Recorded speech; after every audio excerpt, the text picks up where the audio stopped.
Education shapes how societies think, reason, and cooperate. It influences how young people learn to evaluate evidence, how they understand the world, and how they relate to those who are different from them.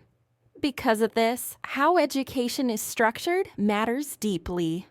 Today, we'll look at what happens when education is not secular, not to criticize personal belief, but to understand the consequences for shared civic life.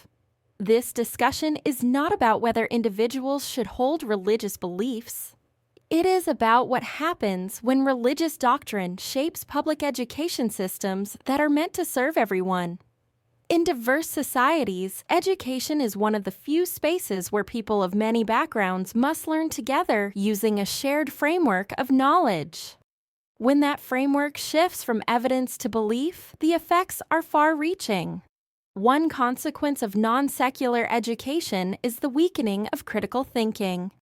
When students are taught that certain ideas are beyond question, they learn what to accept rather than how to evaluate. Over time, this discourages curiosity, limits inquiry, and makes it harder to distinguish evidence from assertion. In a world shaped by rapid technological change and complex global challenges, this is a serious disadvantage. Another consequence is the loss of a shared understanding of reality. When education is organized around differing belief systems, students may emerge with incompatible explanations for the same world. This fragmentation makes cooperation more difficult. It becomes harder to agree on basic facts, to trust institutions, or to solve problems collectively. A pluralistic society depends on a common foundation of knowledge even when people disagree about meaning or purpose. Non-secular education can also exclude. When one belief system is embedded in education, students who do not share that belief may feel marginalized or pressured to conform. This can affect participation, confidence, and a sense of belonging. Education should be a place where all students can learn without compromising their freedom of conscience.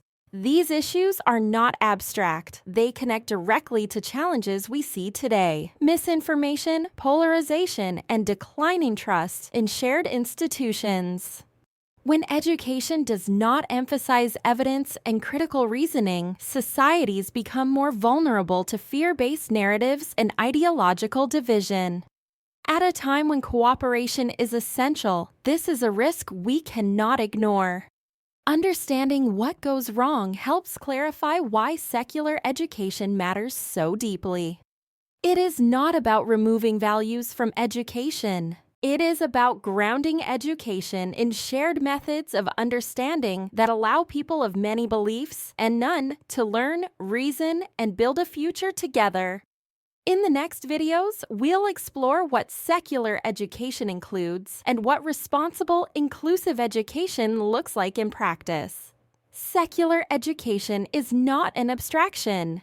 It is a safeguard for critical thinking, for pluralism, and for the shared future we all depend on.